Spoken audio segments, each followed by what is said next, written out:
First and foremost, on the restriction on the 21 days, as I said earlier, the idea is to ensure that we do not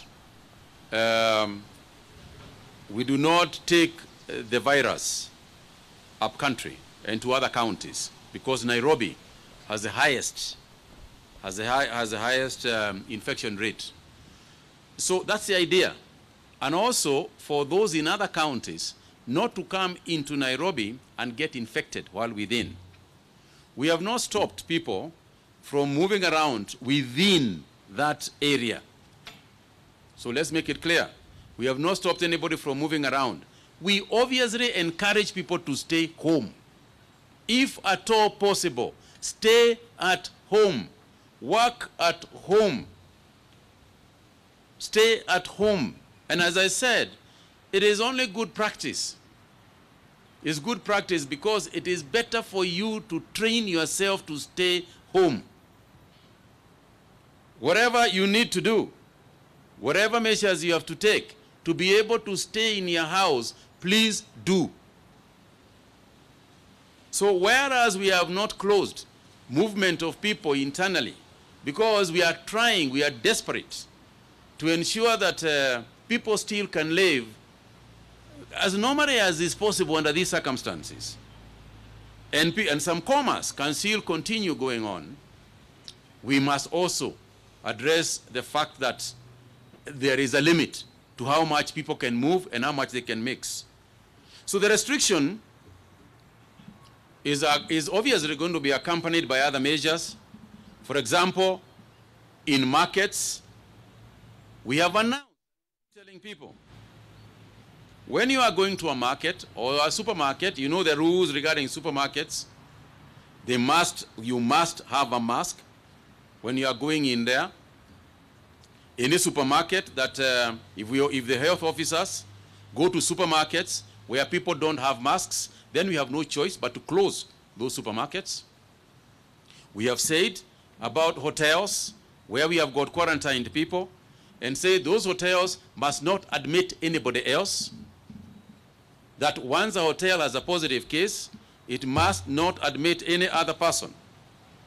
And the persons who are in quarantine so that they don't move out. So yes, as I said, mass testing is the next step within those counties. I have said that we are starting with all medical personnel, so that in the event, so that we know, because it is clear, I mean, we are not immune. Medical people are not immune to these infections. And indeed, the probability of having infections within medical people is higher than the other areas. Therefore, we must start with our medical personnel so that we can remove or at least isolate those cases that have got the infection, one, to get better as quickly as possible. Because let's also agree that getting the virus is not a death sentence. Let's also agree. It doesn't mean that because you have the virus you are going to die.